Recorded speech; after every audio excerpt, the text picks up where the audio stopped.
Hello there, math fans. I'm going to make a quick video where I talk through a part of the winter 2023 final based off of a student asking a question on my discussion board. So the question is question 4, but I thought since I'm answering a question, let's tour the exam really quickly. It's nice to do this. This is a good way to study. The first question says, find the acute angle between the line and this other line. I remember a few students being confused by this. If they don't mention what x is, that's t. So this is the vector 1, 0, 0, and you have this other line. You're going to find the angle between those. Find the equation of a plane. Hopefully you have a plan of attack for how to do something like that. I'm going to take more time on question 4. I just like to do a little tour. Give the information that contains the line and is perpendicular to the other plane. So it contains a line and is perpendicular to some other plane. So I don't think either one of those things directly gives me the information I want, so I'm going to find two vectors, take the cross product of them, and then I'll have my answer. We did a lot of that back in 12.5. Let's keep touring. I didn't mean to skip one, I'm just trying to get us to that part. Here's a position vector question. They say this is velocity, find the position, so we're going to integrate. And then remember to do your constants. So we're going to integrate, then pick your constants to match up. Find the equation of a surface that contains the space curve. So again, we're going to try to eliminate the parameter. There's many correct answers to this, but remember you're saying x is 3 cosine of t, y is 4t, z is sine of t. You can combine these two, that's one surface. You can combine these two, that's another surface, or you can combine these two. Just to talk about that third one, we know that cosine squared plus sine squared is equal to 1. And so let's see, cosine is x over 3. And so that's actually some elliptical motion. And this is z squared. So any of those I can say more about in my review session. I'm just making a few notes. Okay, so then we have find the global max and min. Let f be the function, let this over the triangular region. So we know the plan of attack for this one. We should be ready to go. We have these sides, x equals 0, y equals 0, and y, I think that's 4 minus x. And you're going to one by one go through the sides. So you're going to say, what happens when I plug in x equals 0 to my function? What happens when I plug in y equals 0 to my function? What happens when I plug in y equals 4 minus x to my function? So we're going to plug those in. This one probably will require a little more analysis. Do the endpoints. That's a global max. I have a lot of review on that. Okay, let's get to the student's question. Find the point on the surface.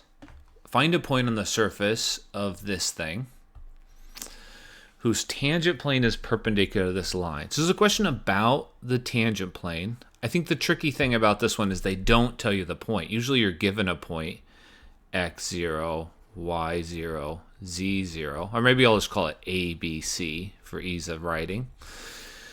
And just a reminder of how you find the tangent plane.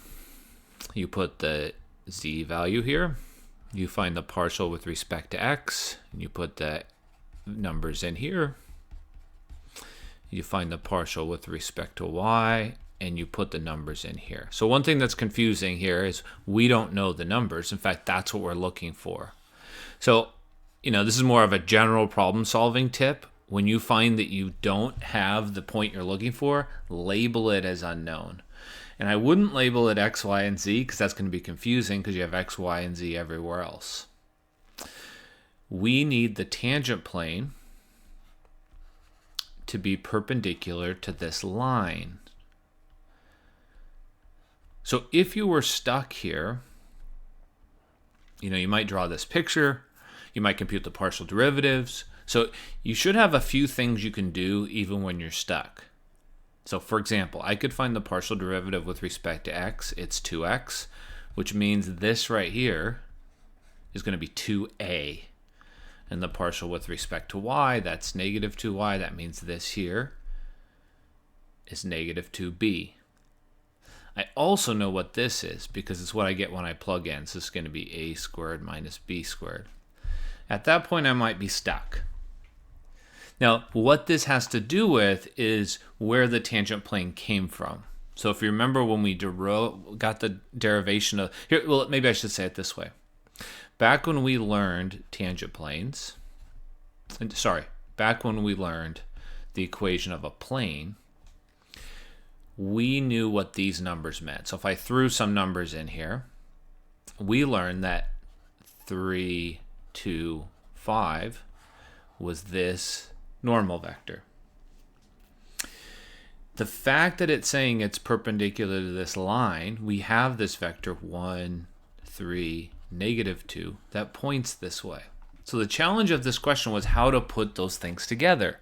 These two vectors have to be parallel to each other, which I don't think happens here.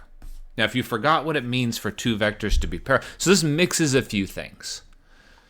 But if you forgot what it means for two vectors to be parallel, that means they are multiples of each other. So the end of this question, you'll have one vector is some multiple of another vector. And the other vector I know. So the challenge became, what is in these three spots for the tangent plane? The way it's written is not very user-friendly. It's not written with everything on the same side. So the one big challenge you had is you had to move everything to the same side. So let's do that now. And I'm going to replace this with 2a, and I'll replace this with -2b. And so we have -2a, if I move it to the other side, x minus a, plus 2b, because there was a negative. And then we have y minus b. And then we have plus z minus a squared minus b squared equals 0. That's the equation of the plane, and aha, I have it.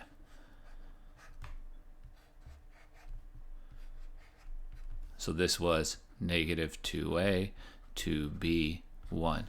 This is actually in my review sheet. I have this thing that says, hey, remember that this vector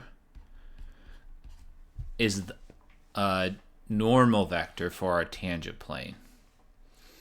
That's when we were deriving the equation of the tangent plane. So now you need that to happen, meaning you need -2a to be k, or k times 1.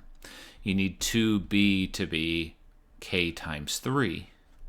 And you need 1 to be -2 times k. Well, that requires that k is -1/2.